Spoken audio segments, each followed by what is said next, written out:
Kubor ka Batisi TV. Lawan rasipi da ka umsingam beats aqua na molai moro hakajingdap sunsnem jongka.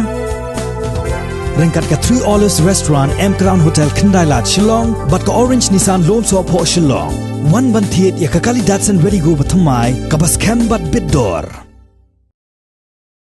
Ka Sorkar jila ka nyautrek no pra arajar arpho. Kala Pynkynmaw biang ya ka Sangeh atiar Nyautrap National Liberation Council ni ka belatip lingkot kum ke Hnlc. Baka day ban Sangeh no mardor ya kinu ki kampen triam. Lada ka angnot banwan sya ka Miej Ïakren bat ka Sorkar kumbak lada penpaw na kapor sya kapor. Dangsyan kini ka Sangeh atiar kala kam bat kala shimru ka jingkit kle halor ka jingpen pethay ya ubom IED ha yaw su kilo.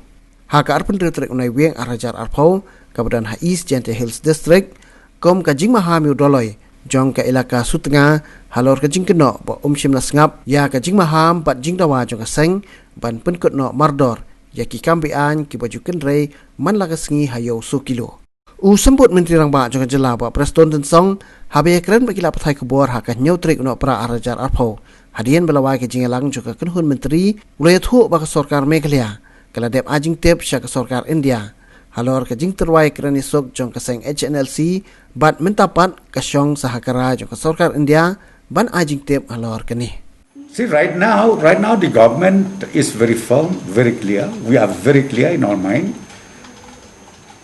Illegalities, any illegal activities, we have to root it out. Be it anything, because sometimes you used to talk about illegal mining, because even this, if you said that ammunitions or ID, whatever found out, this is illegal. So therefore the government is very firm. Any illegal activities, we are firm and we are dealing it seriously on that. We keep telling them, if you want to come across the table, please stop illegal activities. I think that is very clear. And number two, in fact, we have already taken up with the central government and let the central government decide on this issue as early as possible.